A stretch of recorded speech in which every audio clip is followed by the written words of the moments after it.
20 മിനിറ്റത്തെ ഒരു പ്രസംഗം, സുവിശേഷ പ്രസംഗം വന്നപ്പോൾ എന്നോട് അവിടുത്തെ അച്ഛൻ പറഞ്ഞു, അച്ഛൻ്റെ ഗോഡ് എക്സ്പീരിയൻസ് പറയാമെന്ന് ചോദിച്ചു. ഞാൻ പറയാം. അച്ഛൻ ട്രാൻസ്ലേറ്റ് നടത്തി. വേറെ അച്ഛനോട് പോളണ്ടുകാരൻ അച്ഛനുണ്ടായിരുന്നു. ഒട്ടും ഇംഗ്ലീഷ് എന്തായിരുന്നു, പോളണ്ട് ഭാഷ മാത്രം അറിയത്തുള്ളൂ. അപ്പൊ ഇങ്ങനെ ഇംഗ്ലീഷിൽ ഇങ്ങനെ ഞാനിങ്ങനെ ഇംഗ്ലീഷ് കൊടുക്കുമ്പോൾ മറ്റേ അച്ഛൻ ഇങ്ങനെ ടർക്കിഷ് ഭാഷയിൽ ഇങ്ങനെ ട്രാൻസ്ലേഷൻ നടത്തി. ധ്യാനം കഴിയുമ്പോഴത്തേക്കും ആളുകൾ കരയാൻ തുടങ്ങി. ആളുകൾ കരയാണ് ഈ പ്രയർ കഴിയുമ്പോഴത്തേക്ക്. അവിടെ ഇങ്ങനെ ധ്യാനമോ പരിപാടി നമ്മളെയൊന്നും അറിയത്തില്ല. അവിടെ ഞാൻ ഇന്ത്യക്കാരെന്ന് പറഞ്ഞപ്പോൾ വേറെ ഇന്ത്യ എന്ന് എന്നോട് ചോദിച്ചു. പ്രശ്നം നമ്മുടെ വിചാരം ഇന്ത്യക്കാരെല്ലാവർക്കും അറിയാമെന്നാണ് പ്രസലോഷൻ. അപ്പൊ അച്ഛൻ്റെ കൂടെ ഈ കർണാടക എന്ന് വെച്ചാൽ ഇന്ത്യ എന്ന് പറയണ്ട, ഹിന്ദുസ്ഥാൻ എന്ന് പറയാൻ അവർക്ക് മനസ്സിലാവുമെന്ന് പറഞ്ഞു പ്രസലോഷൻ. അപ്പൊ അവർക്ക് പെട്ടെന്ന് കാര്യം മനസ്സിലായി. അല്ലാതെ ഇന്ത്യ എന്ന് അവർക്ക് അറിയത്തില്ല. അപ്പൊ നമ്മുടെയൊക്കെ വിചാരം നമ്മൾ വലിയ ആൾക്കാരെന്നാണ് പ്രസലോഷൻ. ഇപ്പോഴും നമ്മളെ അറിയത്തില്ലാത്ത ആൾക്കാർ ലോകത്തുണ്ട് കേട്ടോ പ്രസലോഷൻ. രണ്ട് കാലത്ത് എന്നോട് വേറെ ആരും ഒറ്റയ്ക്ക് ഞാൻ പോയി. ഒരു പ്രത്യേക സ്ഥലമാണ്, അപകടം പിടിച്ച സ്ഥലമാണ്. അപ്പൊ ഞാൻ ഒറ്റയ്ക്ക് പോയിരിക്കും. അപ്പൊ ഞാൻ അവിടെ നിൽക്കുമ്പോൾ ഇവരിങ്ങനെ ആളുകൾ ഇങ്ങനെ വന്ന് എൻ്റെ അടുത്ത് പ്രാർത്ഥന മേടിക്കും. അപ്പൊ ഞാൻ ഓരോരുത്തർക്ക് ഇവിടെ ഇങ്ങനെ പ്രാർത്ഥിച്ചു പ്രാർത്ഥന മേടിക്കും. ജസ്റ്റ് വെച്ചോണ്ട് അപ്പൊ ഒരു ചേട്ടൻ ആൾക്കൊരു 60 വയസ്സോളം പ്രായം, നല്ല പൊക്കമുണ്ട്. ഒരു 150 കിലോയും ഉണ്ട്. ഭയങ്കര പൊക്കമുണ്ട്. അപ്പൊ അവിടുത്തെ നാട്ടുകാരനാണ്, പ്രായമുള്ള മനുഷ്യനാണ്. ഞാൻ ഈ മനുഷ്യൻ തലയോട്ട് കുരിശോ യേശുനാമത്തിൽ ഞാൻ പ്രാർത്ഥിച്ച്, ഞാൻ ഇംഗ്ലീഷ് പറഞ്ഞിട്ട് കാര്യമില്ല, ടർക്കിഷ് എനിക്ക് അറിയത്തുമില്ല. അവിടെ യേശുനാമത്തിൽ എത്തിക്കുന്നു. പ്രസലോഷ് മലയാളത്തിൽ പ്രാർത്ഥിക്കും. ആൾ ബോധം കൊണ്ടുപോയി. പ്രസലോഷ് പൈശാചികത്തിൽ പുറത്തു പോയി. ഞാൻ പേടിച്ചു വയ്ക്കും. ആൾ തറോട്ട് വീണ്ടും എടുത്തിട്ട് ഉടനെ അവിടെ നിന്ന് പറയുന്ന ആളുകൾ താങ്ങി പിടിച്ചു. അവരാദ്യം കാണുകയാണ്. ഉടനെ അച്ഛൻ്റെ കൂടെ അച്ഛൻ കയറി പിടിച്ചു.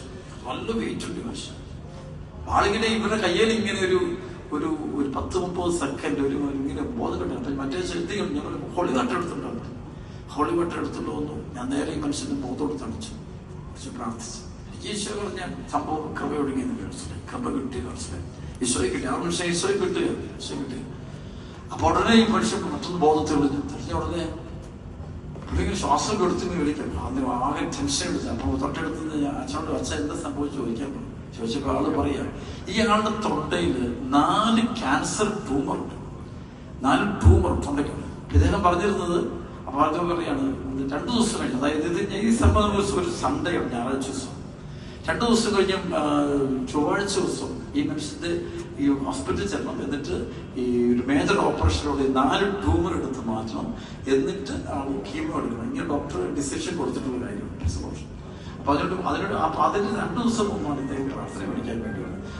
അദ്ദേഹം പറയാണ്, അച്ഛനിങ്ങനെ പ്രാർത്ഥിച്ചു കഴിഞ്ഞപ്പോ ഇദ്ദേഹം ഒരു സെക്കൻഡ് ഉറങ്ങിപ്പോയല്ലോ. ആ ഉറക്കത്തിൽ ഇദ്ദേഹം കാണുന്നത് ആരോ വന്നിട്ട് ഇദ്ദേഹത്തിന്റെ തൊണ്ടയിൽ നിന്ന് ഈ 4 ട്യൂമറും കൊണ്ട് എടുത്തുകൊണ്ട് പോകുന്നതായിട്ടാണ് ഈ വ്യക്തിക്ക് അനുഭവപ്പെടുന്നത്.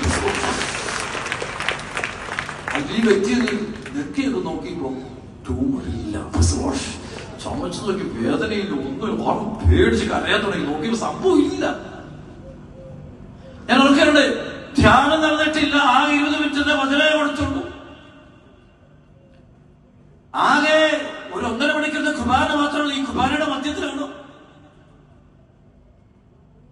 നിങ്ങളെ പോലെ മണിക്കൂറുകൾ 4 ദിവസം 5 ദിവസം കൺവെൻഷനോ ധ്യാനമോ ഞാൻ നടത്തിയിട്ടില്ല. Then why did